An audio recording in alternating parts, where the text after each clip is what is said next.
রাধে রাধে। বংশীধারী ফ্যামিলিতে সবাইকে স্বাগত। আজকে প্রভুর বাগান, আমি কিভাবে বাগানে কি কাজ করি সেটাই দেখাচ্ছি। যে সবার প্রথমে কিছু শাক হয়েছে, সেই শাকগুলো তুলে নিচ্ছি। যে এই ছোট ছোট গামলার ভেতরেও প্রচুর শাক আছে, সেইগুলো আমি তুলে নিয়েছি। আমার গামলার অনেকটা শাক আমার তোলা হয়ে গেছে, আরও কিছুটা বাকি আছে, তুলছি। এইদিকে আরও কাজ হচ্ছে, আমি একদিকে কাজ করছি, ওদিকেও কাজ চলছে। ওদিকে টমেটো গাছগুলো, সেগুলোকে ঠিক করা হচ্ছে। যে টমেটো গাছগুলো শুয়ে পড়েছে চাপে, টমেটো গাছগুলো অনেক ফলন নষ্ট হয়ে যাচ্ছিল। এখন বাজারে কিন্তু টমেটোর অনেক দাম, আর এরকম টাটকা এবং কীটনাশক ছাড়া কিন্তু পাওয়াই যাবে না। এখান থেকে আমি কিছু ফুলকপির যে কচি পাতা আছে, ফুলকপিটা তুলে নিতে হবে, বেশ অনেকটা বড় হয়েছে। সেই ফুলকপির কিছু পাতা নিয়ে নিলাম, শাকের ভেতরে দিয়ে দেব, সুন্দর সেন্ট আসবে। ফুলকপিটাও আমার তোলা হবে। সেই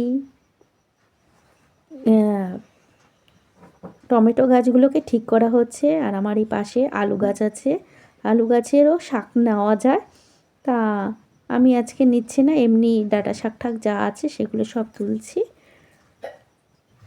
এগুলো সব তুলে, আর এদিকে আমার একটু উচ্ছেও আছে, তা আমি ভিডিওটা করছি অনেকটাই বেলা চলে গেছে, যার জন্য ভিডিওটা পরিষ্কার হয়তো হচ্ছে না। তা উচ্ছেটা আমাকে পেরে দিল, যে উচ্ছেটা না হলে নষ্ট হয়ে যাবে, পেকে যাবে। তা এই বাগানে অনেক লাউ এসেছে, লাউয়ের কড়াগুলো, এইগুলোকে এই যে আস্তে আস্তে করে বড় হচ্ছে, অনেকটাই কড়া পড়েছে। আর চন্দ্রমল্লিকা তো খুব সুন্দর হয়েছে। আর এই যে আমার বেগুন রয়েছে, এই বেগুনটা পাকা বেগুন আমি রেখে দিয়েছি শুকোনোর জন্য, কারণ এই বেগুনের বীজ থেকে আমি চারা গাছ তৈরি করব। এই যে আমার যে বেগুনগুলো গাছগুলো আছে, আমি বাড়িতে নিজের হাতেই এই চারা তৈরি করে আবার বেগুন কিন্তু পাচ্ছি, প্রভুর সেবায় লাগাতে পারছি। কারণ বাজার থেকে বীজ বা চারার অনেক দাম, যতটুকু নিজে বাড়িতে করা যায়, যে আমার হাতের সামনে আমি যখন তখন এটা করতে পারবো। এই যে আমার টবটা রেডি হয়ে গেছে, সব টমেটো গাছগুলোকে বেঁধে দিয়েছে। এই যে, আর এই যে এই পাশে একটা আছে, এটাকেও বেঁধে দেবে, একটাই রয়েছে, দড়ি খুঁজছে। তা মোটামুটিভাবে আমার কাজ, এই শাক তোলা হয়েছে, আজকে আমি বসাবো ভেন্ডির বীজ।